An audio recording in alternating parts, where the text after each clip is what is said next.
Tito capítulo 3, y vamos a dar lectura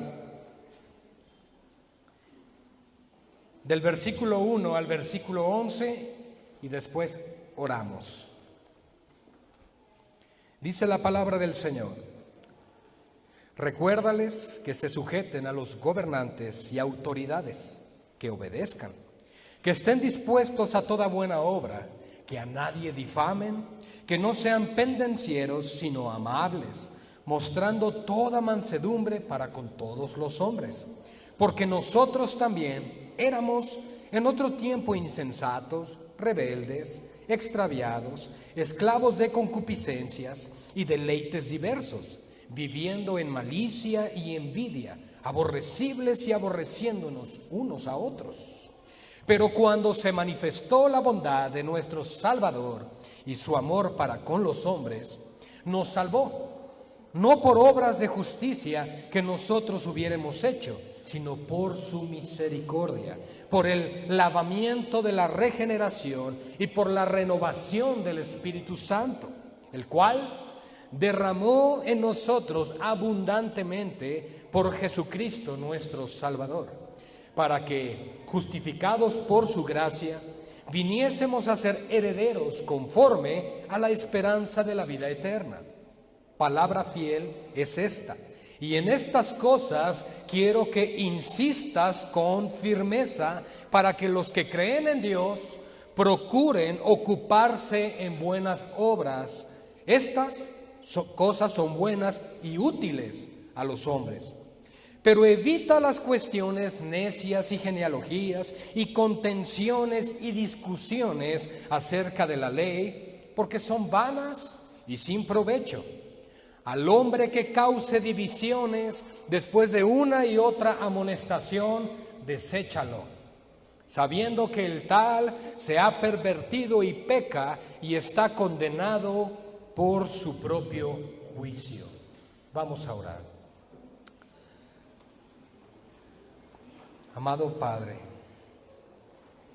nos presentamos delante de tu majestad, delante de tu trono en este día, con temor, con reverencia, con temblor, Señor, porque hemos de exponer tu santa palabra. Y oramos, Señor, porque nuestra voluntad sea inclinada hacia ti, porque comprendamos y entendamos, Señor, el llamado santo que nos has hecho en Jesucristo. Un llamado a vivir apartados y consagrados para tu voluntad, para que el nombre de nuestro Señor no sea blasfemado, sino que sea reconocido como santo y exaltado. Mi Dios, yo ruego en este día, porque nos des la humildad como iglesia para recibir la instrucción. Sabemos, Padre, que tu palabra es en ocasiones dura, es como un martillo, Señor, con un cincel que está abriendo nuestro entendimiento y que está abriendo nuestra alma, partiéndola en dos, Señor, para que se pueda discernir nuestras intenciones y nuestros pensamientos.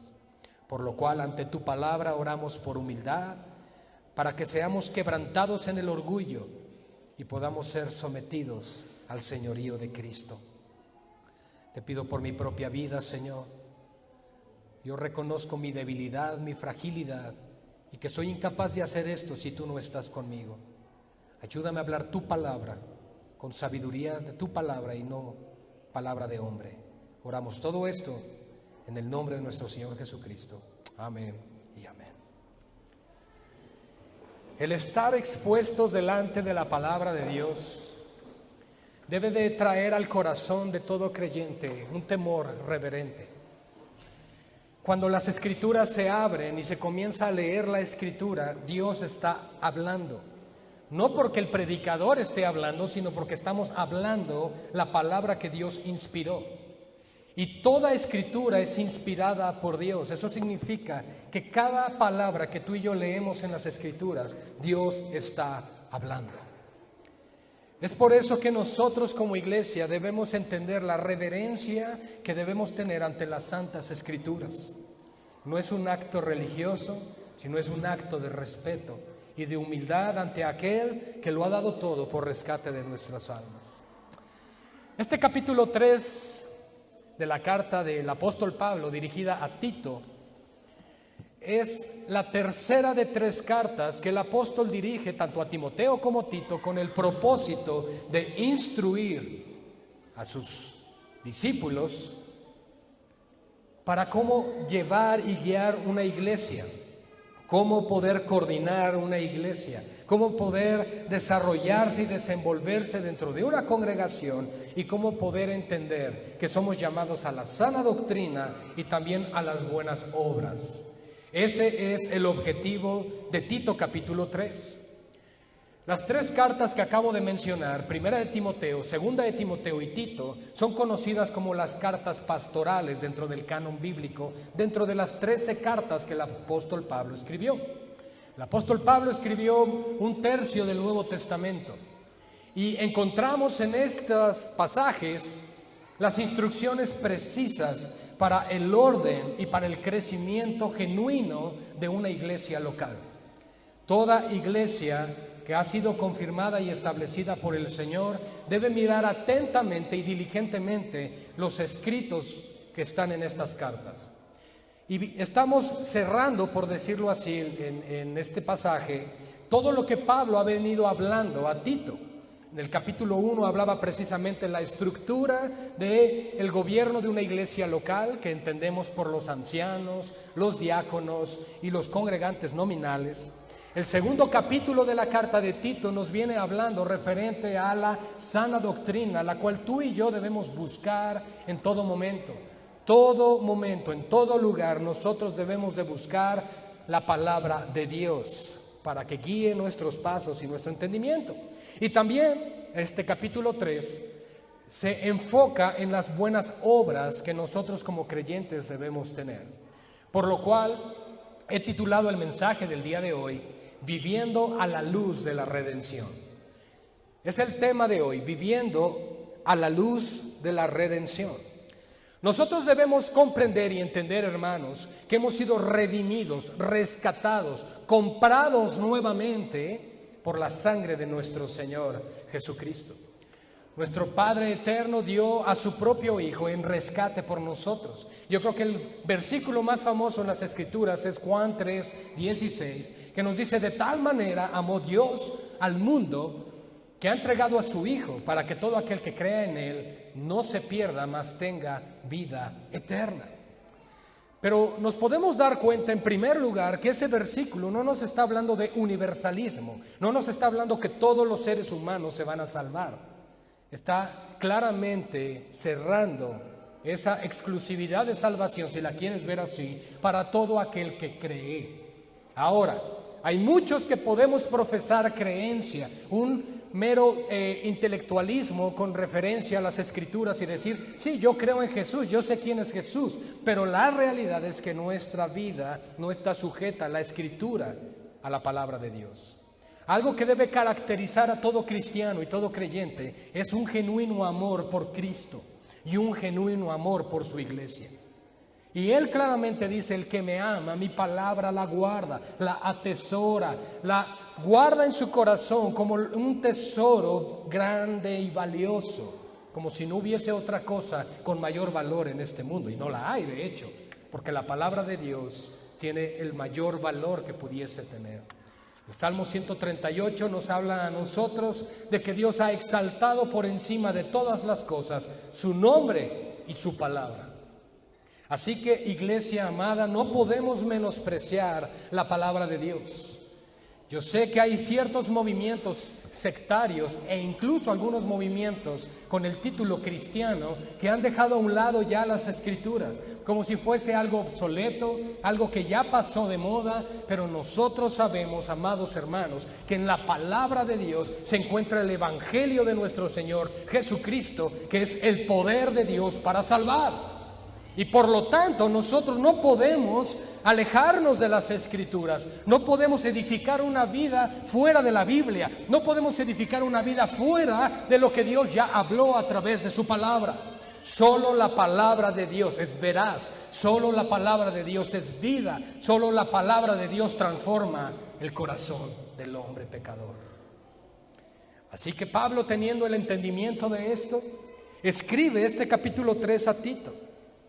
Y es un capítulo donde ciertamente confronta y donde vamos a ver algunos aspectos que probablemente sintamos como duros, como radicales, pero amados hermanos, el llamado que Dios nos ha hecho, quiero que entendamos claramente, hemos recibido un llamamiento santo. Y cuando nosotros vemos a la luz de las Escrituras, el término santo significa apartado. El apóstol Pablo fue apartado para el Evangelio de Cristo desde el vientre de su madre. La pregunta es, ¿realmente tú vives apartado a la luz de la redención? ¿Vives apartado a la luz de las Escrituras? ¿Vives realmente lejos de este mundo, hablando de tu corazón, tus deseos, tus afanes y tus sueños? ¿O es quizá que este mundo te ha resplandecido de tal manera que te ha cegado? Que todo lo que este mundo te ofrece te atrae, te llama y te satisface, pero al final te das cuenta que estás vacío. Solo la palabra de Dios puede satisfacer. Solo Dios puede satisfacer, iglesia. Dice en el versículo 1, recuérdales. Esto es un recordatorio para toda la iglesia. Es hermoso que nosotros podamos tener la palabra de Dios, porque esta nos amonesta, nos recuerda lo que tenemos que hacer. Y lo primero que nos habla aquí es que recordemos, dice, recuérdales que se sujeten a los gobernantes y autoridades, que obedezcan, que estén dispuestos a toda buena obra. Si bien es cierto que como cristianos hemos sido rescatados de nuestra vana manera de vivir, hemos sido trasladados del reino de las tinieblas a la luz admirable de Cristo, eso no significa que Dios ya nos sacó físicamente hablando de este mundo. Por lo cual, aún como creyentes, como cristianos, regenerados, nacidos de nuevo, tenemos responsabilidades civiles.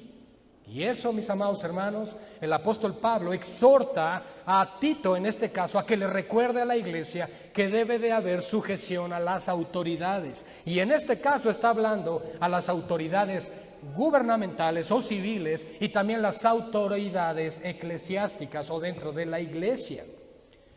¿Por qué, hermanos, hace este énfasis el apóstol Pablo? Porque por naturaleza somos rebeldes. Por naturaleza queremos hacer nuestra propia voluntad. Por naturaleza los hijos se rebelan a los padres. Por naturaleza la esposa se rebela al esposo. Por naturaleza todos nos rebelamos contra Dios. Ese es el pecado que tenemos. La rebeldía que nos lleva a desobedecer a Dios en todo momento. Por eso es que aquel que ha sido regenerado y que ha nacido de nuevo, la palabra de Dios nos está diciendo, recuerda que debes sujetarte a toda autoridad. Y haciendo referencia a Romanos capítulo 13 nos dice, porque estas autoridades por Dios han sido establecidas, y el que no se sujeta o el que no se somete a lo establecido por Dios, entonces a Dios resiste. En otras palabras, cuando tú y yo sabemos que tenemos una autoridad, tenemos que sujetarnos a ella, honrarla y respetarla. ¿Cómo le respondes a otras personas? ¿Cuál es tu actitud cuando algo te molesta y estás respondiendo? ¿Hay humildad en tu corazón? ¿Realmente estamos reflejando el carácter de Cristo? ¿O somos los primeros en levantarnos como si quisiéramos hacer un frente en contra del jefe o supervisor? ¿Somos los primeros en responder? ¿Somos los primeros en realmente buscar solo lo nuestro? ¿O estamos buscando que la humildad emane de un carácter piadoso? ¿Qué quiero decir con esto, mis hermanos? Que Dios ha establecido autoridades para que estas autoridades velen también por nuestro bien. Por eso debe ser algo que continuamente debemos recordar. No debe ser algo que se nos olvide. Sea dentro de la iglesia o fuera de la iglesia, hay autoridades. y tenemos que respetarlas, amarlas, honrarlas, porque por Dios han sido establecidas. Tenemos que orar por las autoridades también.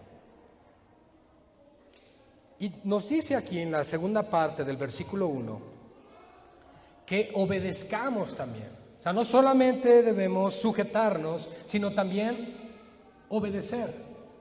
Porque tú puedes decir sí está bien y no hacerlo. El Señor Jesucristo utilizó un ejemplo de dos hijos que su padre les dijo, ve y haz esto. Y uno dijo, sí, padre, yo voy y lo hago. Y el otro dijo, no, padre, no voy a ir. Y finalmente el que dijo no, sí fue y lo hizo. Y dice Cristo, ¿quién de los dos hizo la voluntad de su padre? Y le responden, pues el que finalmente fue y hizo lo que quería el padre. Pues ese es el punto. Muchas veces no vamos a querer hacer lo que se nos está pidiendo, pero por amor y por honrar esa autoridad lo hacemos. Y eso delante de Dios es lo que es agradable, porque Dios sabe que tú y que yo y que nuestro carácter es rebelde, que continuamente buscamos salirnos de esas autoridades. ¿Por qué? Porque somos espíritu libre, ¿verdad?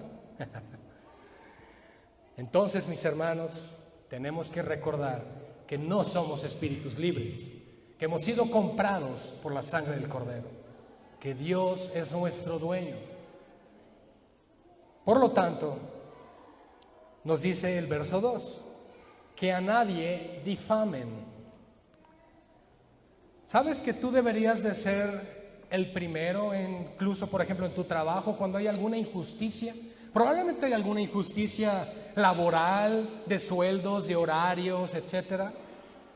Pero tú deberías ser el primero en brincar, pero no para alegar, no para criticar, no para el chisme, sino para orar. Porque dice la palabra del Señor que nosotros encomendemos la causa al que juzga justamente. Eso significa, mis amados hermanos, que sí, podemos tener ciertas quejas, ciertas cosas, y porque hay injusticias, y es válido. Yo no estoy diciendo que finalmente cierres tu boca, pero el problema es que a veces somos los primeros que organizamos un movimiento dentro de un trabajo, y eso no debe de ser así. Debemos de ser los primeros en orar, y debemos de ser los últimos en hablar. Por eso dice que seamos prontos para oír, pero tardos para hablar. Nuestra lengua, hermanos, continuamente nos mete en muchos problemas. Y tenemos nosotros que ser muy sabios en cómo vamos a utilizar cada palabra que salga de nuestras bocas.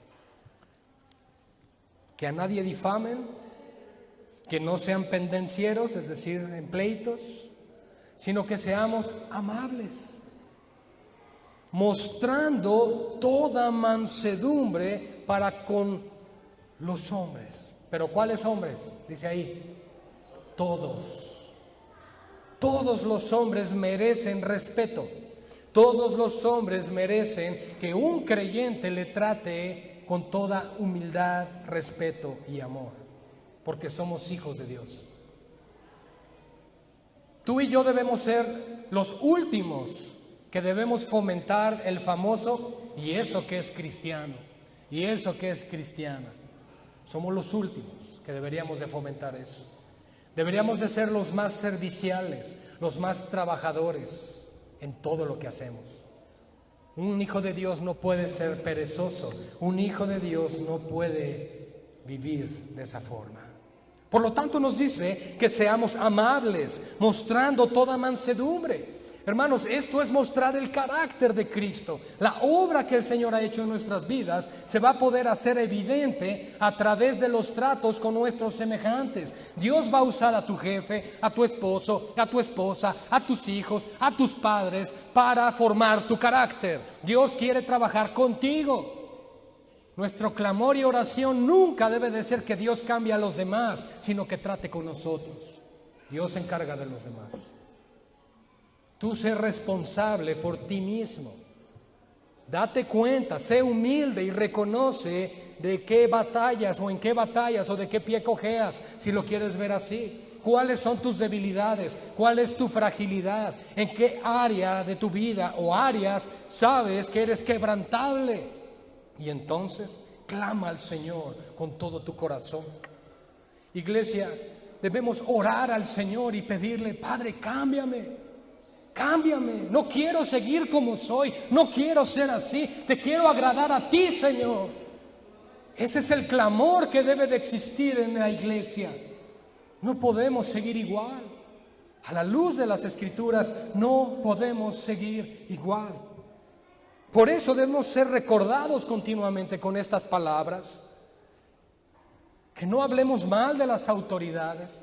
Si hay quejas, si hay situaciones, hay los medios, hay formas de someter alguna queja, pero que nuestra boca jamás profese maldición o insultos. ¿Cómo estás hablando? Mujer, ¿cómo le hablas a tu esposo? Esposo, ¿cómo le hablas a tu mujer? ¿Cómo se dirigen a sus hijos? ¿Qué están sembrando en sus vidas? Y hermanos, si para nosotros es más importante trabajar con nuestros hijos en las cuestiones del mundo, si para nosotros es más importante entre semana o incluso en el Día del Señor, es más importante estar hablando de deportes y de los partidos de fútbol y otras cosas, y no del Señor con tu familia, tú estás siendo el único responsable de meter el mundo a tu hogar. Y cuando menos veas, tus hijos van a amar el mundo, van a ser como el mundo y se habrán alejado. Pero el ejemplo y el testimonio lo recibieron de nosotros. Ahora, con esto, mis amados hermanos, yo no quiero decirles que tengamos que ser gente aburrida. Yo no quiero decirles que no podamos tener diversión, que no podamos hacer cosas con nuestra familia, actividades recreativas. Yo no estoy diciendo eso, mis hermanos. Pero ¿cuál es tu prioridad? ¿Cómo estás instruyendo tu hogar y tu familia? Eres responsable de lo que haces delante de Dios. Por eso debemos instruir a los pequeños desde chiquitos que se sometan y respeten también las autoridades. Enséñales a tus hijos a que ustedes como padres son los que mandan en el hogar.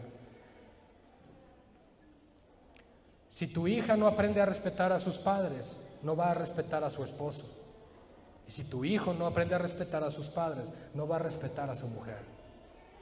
Ese es nuestro trabajo. Tenemos que trabajar en las siguientes generaciones. Por eso es que Pablo le dice a Tito: porque nosotros, verso 3, también éramos así.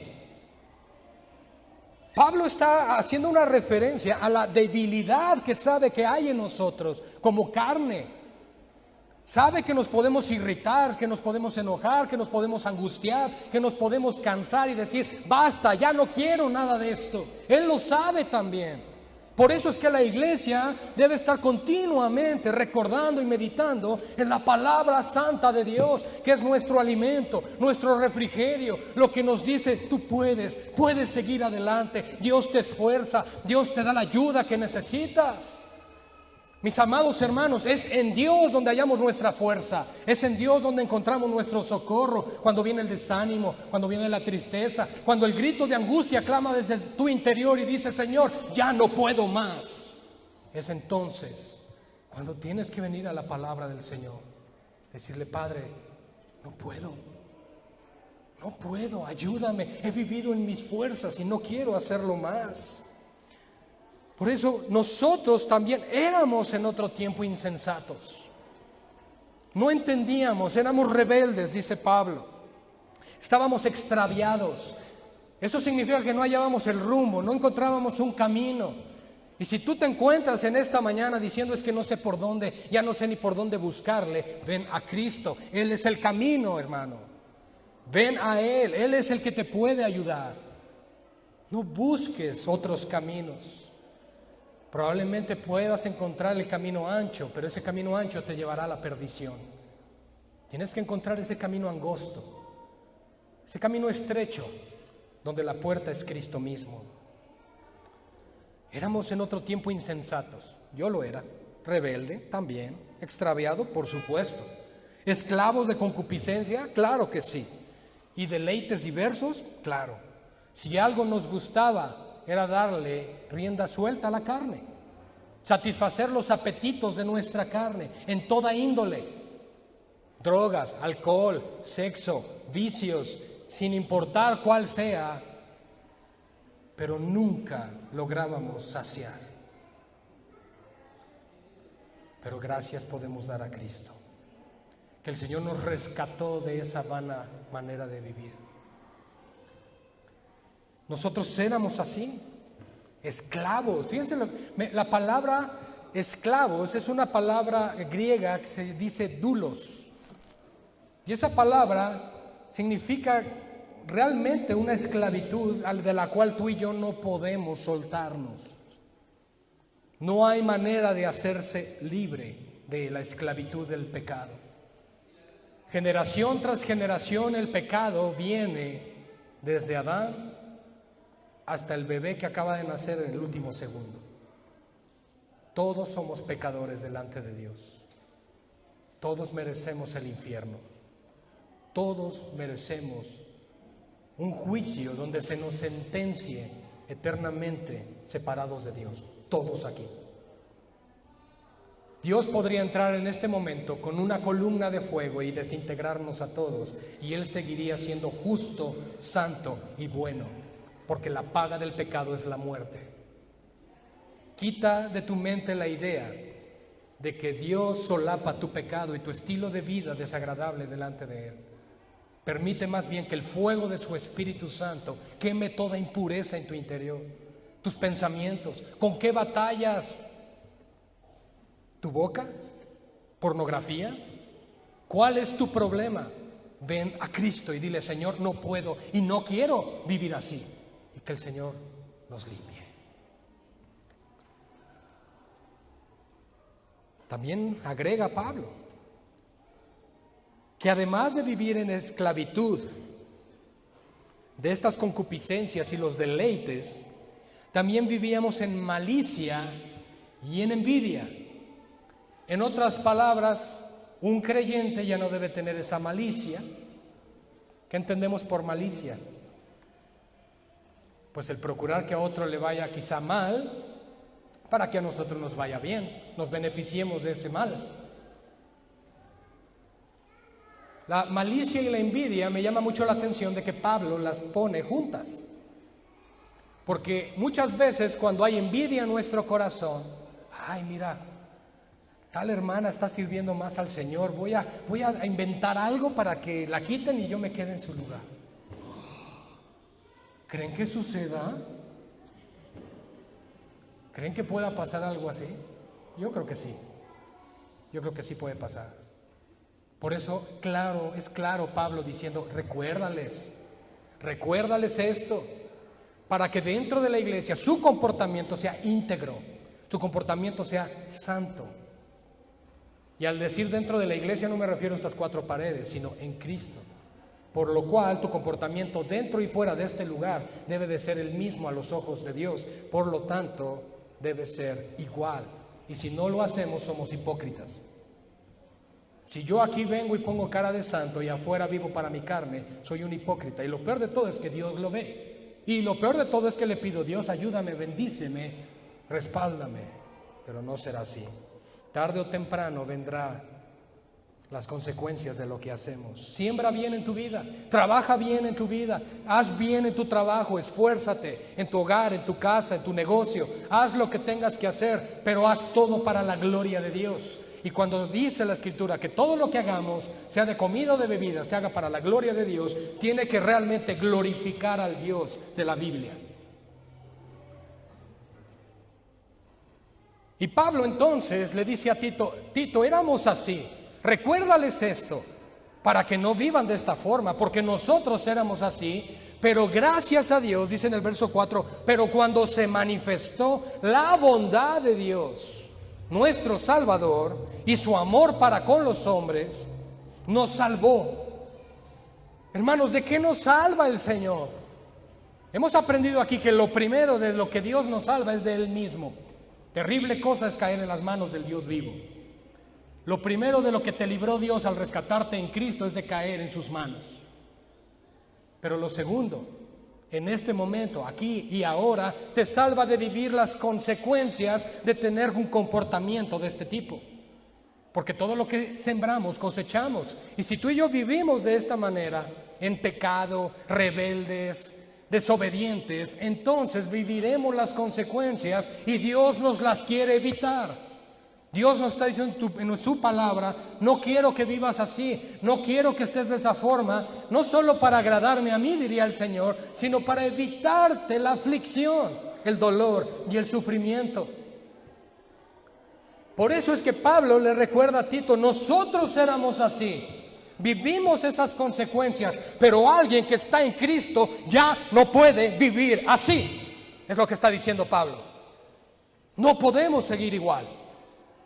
Lo que nos está diciendo, por lo tanto, es: cuando se manifestó la bondad y se manifestó el amor de Cristo, nos salvó, nos liberó, nos rescató, nos redimió, nos rescató de tal manera que ahora la luz de Cristo resplandece sobre nuestros corazones y nos permite ver esa maldad, nos permite ver esas concupiscencias, nos permite ver ese pecado y decir: qué desagradable puedo verme ahora, Señor, ayúdame, límpiame, lávame, vengo a ti, Señor, para que tú trates conmigo.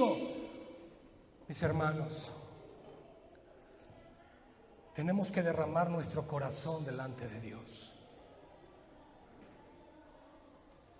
Creo que cada semana hago preguntas similares, pero es para hacernos reflexionar. ¿Cómo ha sido tu oración esta semana? Tu comunión con Dios. ¿Te has humillado de tal manera, por lo menos un día en esta semana, donde realmente le dices: Señor, no puedo más? ¿O sigues viviendo con tu orgulloso corazón, pensando: Dios me ama tal como soy? Hace rato cantamos: tal como somos nos amó. Pero la Escritura nos dice: sí, pero no nos va a dejar igual. Así que no caigamos en el engaño de: tal como soy me ama el Señor, no importa. No. Dios ha puesto dentro de ti, si eres su hijo, a su Espíritu Santo. Y eso no es en balde, hermanos. Su Espíritu Santo ha sido depositado en nosotros, lo vamos a ver un poquito más adelante en este texto, con el propósito de que hagamos su voluntad, de que haya una convicción y una tristeza continua en nosotros por nuestro pecado. Hermanos, yo honestamente les puedo decir de mi propia persona: no termina un día sin que diga: soy miserable, no merezco la gracia de Dios, no merezco servirle. Yo no sé cómo podemos vivir un día sin ir a su presencia, sin ir a sus atrios y decirle: Señor, te amo, te necesito. ¿Está frío tu corazón?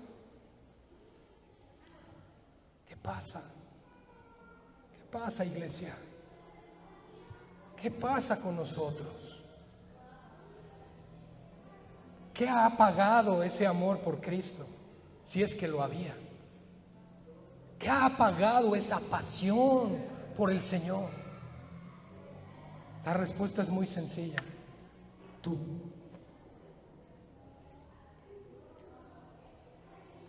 Y Pablo dice: nos salvó.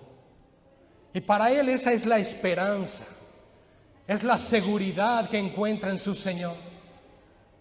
Pablo dice: Él nos salvó. Tito, nos salvó el Señor. Gracias a Dios que ya no somos como éramos. Nos ha salvado el Señor, porque se manifestó su bondad y se manifestó su amor para con nosotros. Y claramente nos dice: Él nos salvó, no por las obras que tú y yo hayamos hecho. Ay, hermanos, si la salvación fuera por obras, ¿qué tendríamos que hacer para ser salvos? De entrada, ¿cómo te quitas el pecado? ¿Cómo le haces? Porque hoy dices: ya no lo vuelvo a hacer, y mañana lo haces otra vez.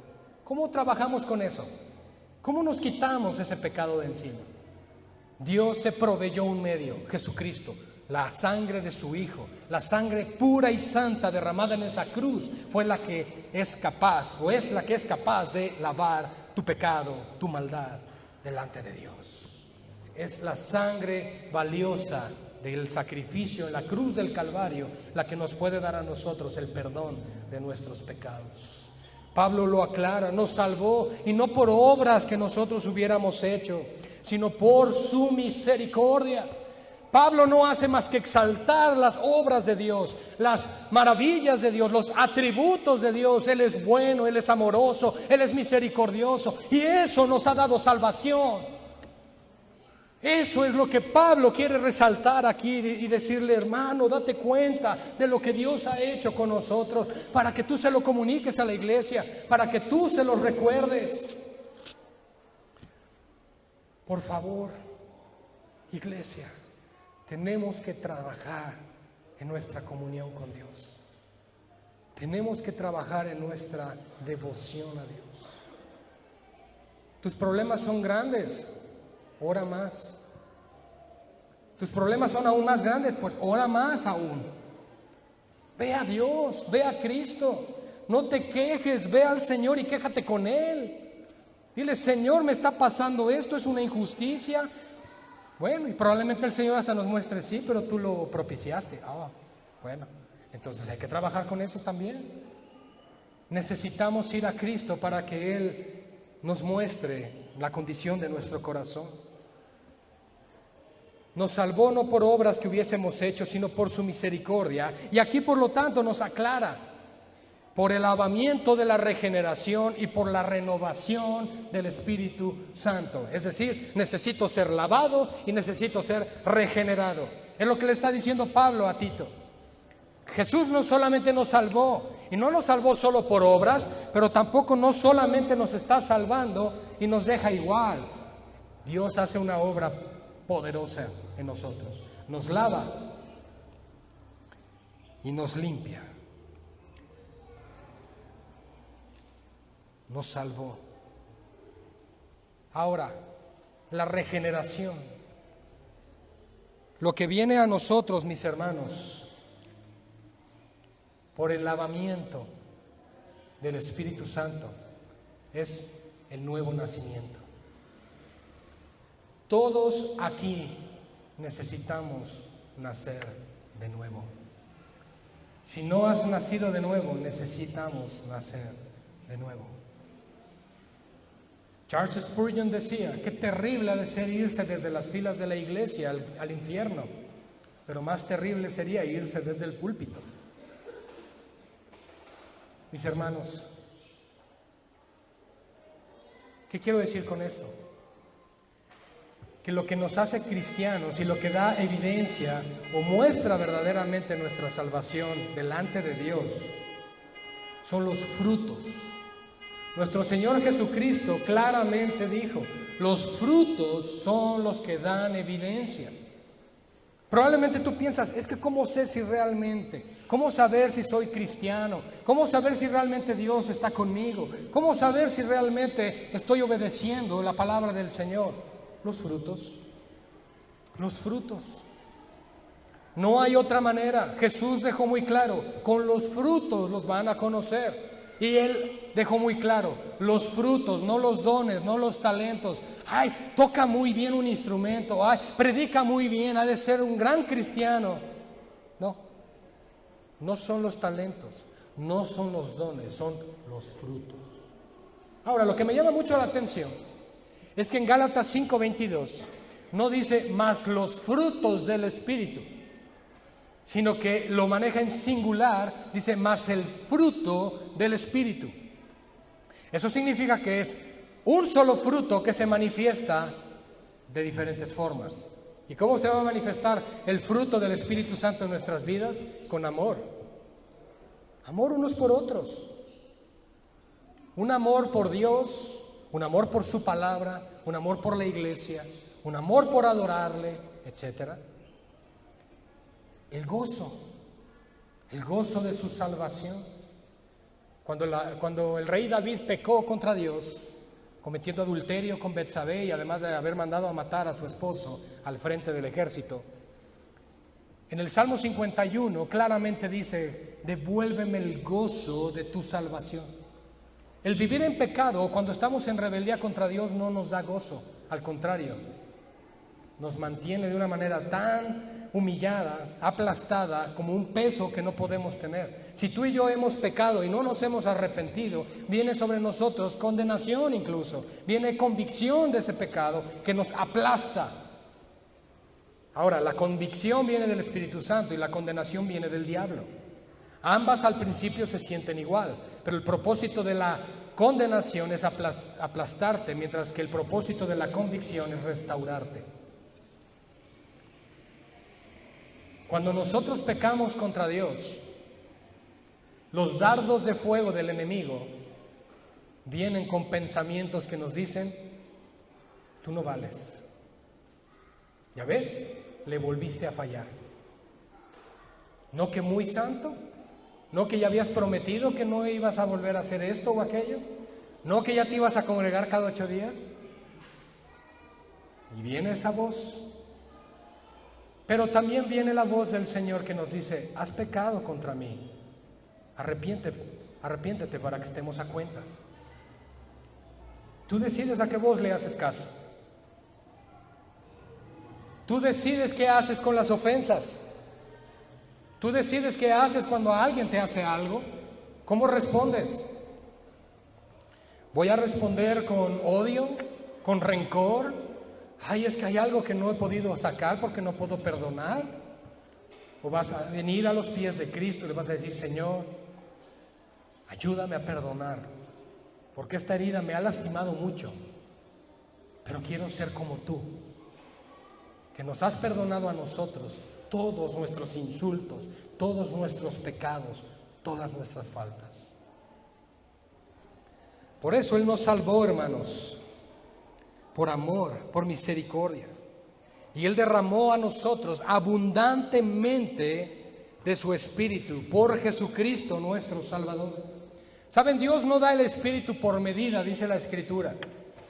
Es una terrible creencia y enseñanza dentro del cuerpo de Cristo el decir: ay, es que estoy medio vacío del Espíritu Santo, o no estoy totalmente lleno del Espíritu Santo. Yo quiero decirte algo: si el Espíritu de Dios mora en ti, el Espíritu de Dios mora en ti.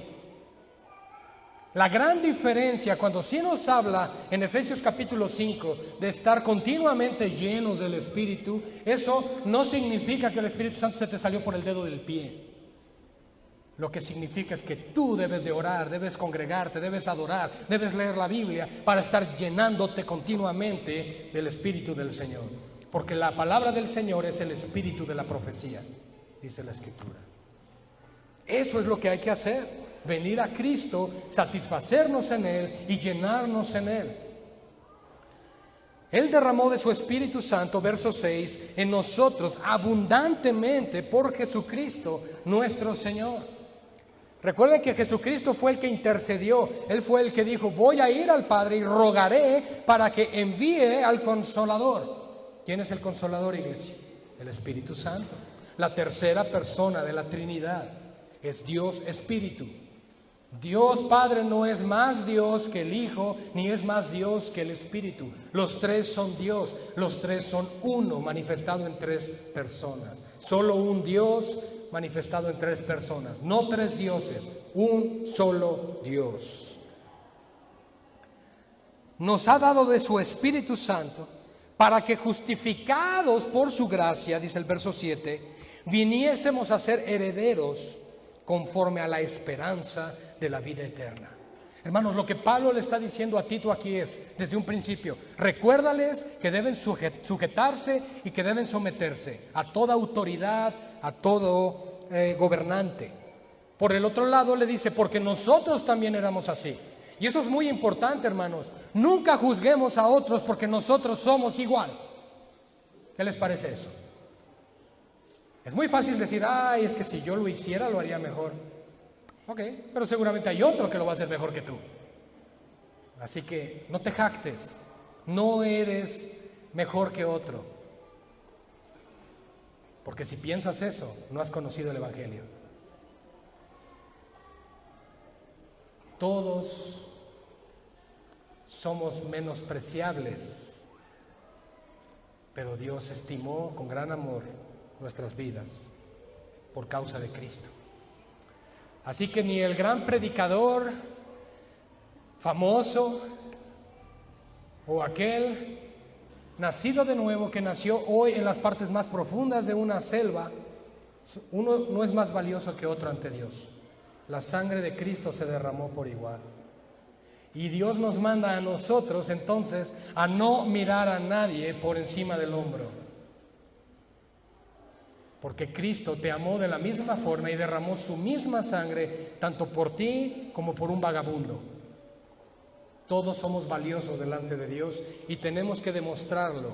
Y sobre todo aquí dentro de la iglesia se debe demostrar así. No importa la condición económica, no importa la situación en la que nos encontremos, lo que nos hace valiosos es Cristo en nosotros. Y lo que nos da empatía unos con otros es que Cristo es el mejor amigo de todos. Y entonces, ¿a quién tenemos en común? Al Señor. Palabra fiel es esta. ¿A qué se refiere Pablo con palabra fiel? Pues a que esta palabra ha sido dada por el Señor. Palabra fiel es esta, verso 8. Y en estas cosas quiero que insistas, dice Pablo, con firmeza. Yo me pongo a pensar por un momento al apóstol Pablo escribiendo estas cartas con el gran amor y con la gran pasión que había en su corazón por la iglesia, diciendo, necesitamos que la iglesia crea esto y viva así. Hermanos, es de continuo una carga, un peso para todo pastor en toda iglesia local. El crecimiento de una iglesia, el crecimiento de los miembros. Es una carga que solemos llevar los pastores por la iglesia. Y que es una carga que nos lleva a tal punto en ocasiones de decir ya, no se puede. Pero es la gracia del Señor la que nos vuelve a levantar, la que nos vuelve a decir, no es en tus fuerzas, no es con tu espada, no es con tu ejército, sino con mi espíritu. Y yo quiero decirte, hermano, hermana, en esta mañana, que no es en nuestras fuerzas, sino con el poder de la palabra del Señor, que vamos a lograr las cosas. Palabra fiel es esta, hermanos. Esta es palabra fiel, lo que hemos escuchado hoy. Y necesitamos insistir con firmeza en esto, porque nosotros no podemos continuar viviendo como si fuésemos del mundo. Por eso le dice en los versos 9 al 11 que evite las cuestiones necias. Evita las cuestiones necias. Evita debates. Evita problemas que traigan división, porque son cosas que no edifican. Por supuesto debemos resolver las dudas que tengamos de la palabra. Podemos tener algunas dudas referente a la doctrina bíblica. Podemos tener algunas inquietudes referente a algunas cuestiones que hemos leído en las Escrituras. Y por supuesto que podemos hablar de ello, que podemos hablar con toda confianza. Pero lo que está diciendo es, evita la necedad. Evita la necedad. Saben, la palabra de Dios es la autoridad por sobre todas las cosas. Y en ocasiones podemos estar 2 creyentes, o 3, o 4, o 5, discutiendo de cosas, cuando la palabra de Dios tiene la verdad. Y la palabra de Dios tiene la autoridad sobre cualquier cosa. Entonces lo único que estamos haciendo es ser necios, porque ni tú ni yo vamos a tener la razón, sino la palabra. Y es a la palabra a la que tú y yo nos debemos de someter, a la que nos debemos de sujetar. Al hombre que cause divisiones, verso 10, después de una y otra amonestación, deséchalo. Continuamente nosotros vamos a encontrar diferentes puntos de vista, diferentes cuestiones. Pero precisamente en las cartas pastorales, Timoteo y Tito, se instruye a que evitemos toda división.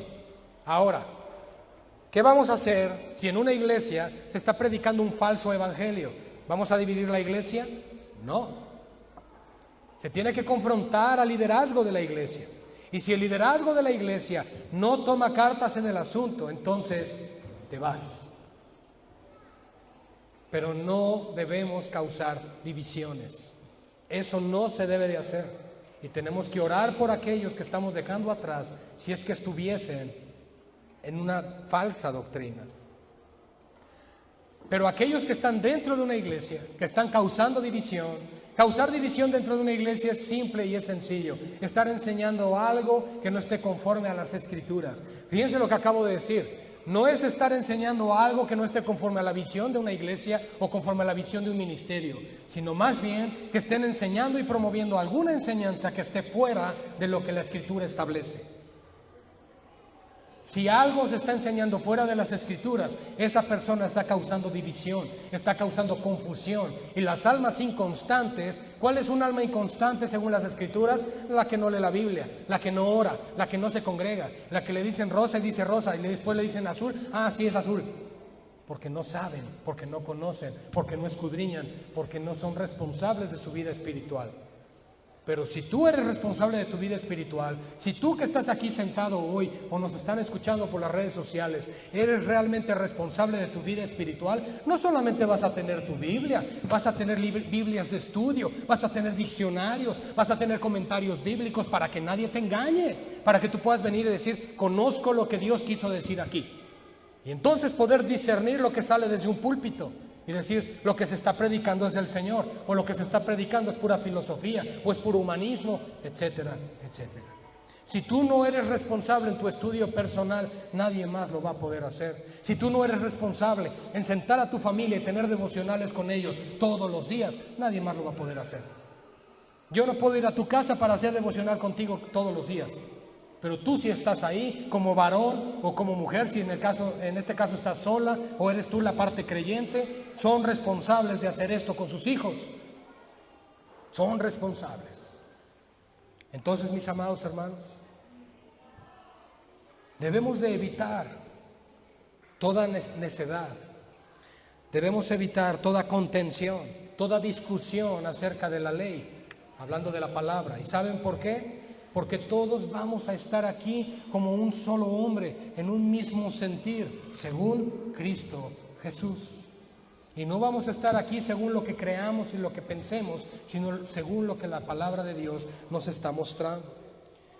Por eso al hombre o a la mujer, en dado caso, que cause divisiones, después de una y otra amonestación, ¿qué le dice Pablo a Tito? Deséchalo. Y muchos diríamos, ¿y dónde está el amor? ¿Y dónde está la compasión? ¿Y dónde quedó la misericordia? Que no Dios nos manda, pero Dios nos manda esto también.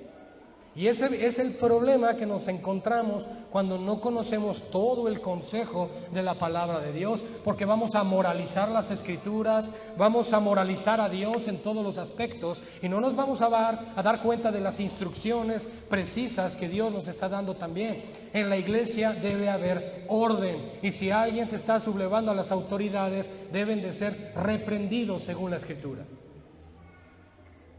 Sé que no nos gusta esto. Quizá pensamos, eso no suena nada agradable, eso no me suena al Cristo de amor en el cual yo creo. Bueno, pues probablemente es porque estés leyendo otra Biblia.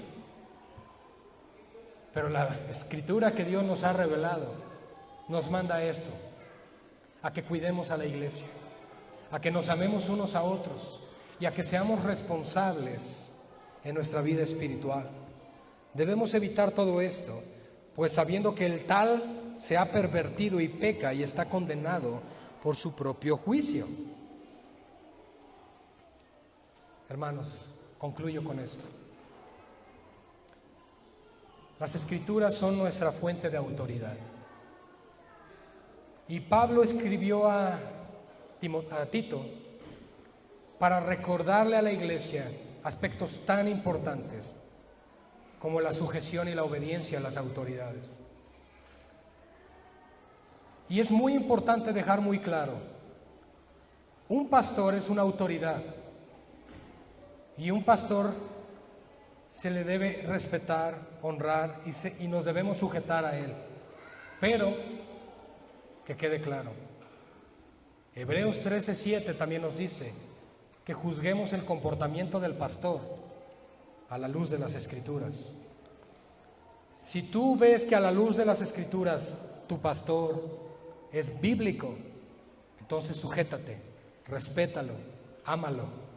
Y si ves que no lo es, confróntalo. Esa es la responsabilidad de ustedes como congregantes, que si el pastor no camina según las Escrituras, tienen la facultad y la autoridad de parte de Dios para decirme: pastor, está usted haciendo mal. Pero por el otro lado, entonces, si lo que se está haciendo bien desde el púlpito es correcto, entonces la respuesta de la iglesia la acabamos de aprender hoy. Tenemos que vivir sometidos unos a otros en el temor del Señor, evitando contiendas, evitando divisiones y nunca olvidando que ha sido Dios el que nos ha rescatado. No es ni el pastor ni el líder el que murió en la cruz por nosotros, es el Señor Jesucristo el que dio su vida en rescate por nosotros. Oremos. Padre, gracias por tu salvación. Hemos comprendido hoy, Señor, en esta pequeña porción de Tito capítulo 3, lo importante que es para ti, Señor, el orden que debe de existir dentro de las iglesias. Señor, pero no solamente algo que se deba de mencionar, sino es algo que se debe recordar continuamente. Porque la instrucción de Pablo es: recuérdales esto y hazlo con firmeza. Padre, probablemente en ocasiones lo que tu palabra tiene para nosotros, para nuestra carne no es agradable, pero sabemos que para nuestra vida espiritual será un bien, porque tú quieres vernos crecer, tú quieres vernos bien, Señor, para evitarnos la aflicción, el dolor y las consecuencias de nuestras malas decisiones. Yo te ruego, Padre, por esta hermosa iglesia, por mi propia vida, Señor, para que podamos honrarte en todo lo que hagamos. No queremos ser la mejor iglesia, lo que queremos es ser la iglesia de Cristo.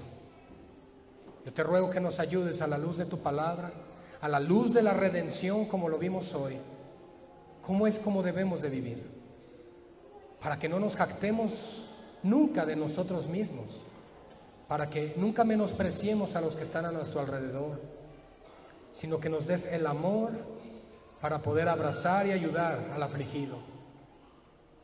Padre, ayúdanos a tener siempre un corazón dispuesto y un corazón generoso para toda buena obra. Preciosas obras que tú estableciste desde un principio para que nosotros andemos en ellas. Gracias por tu salvación y por la vida eterna, en el nombre de Jesús.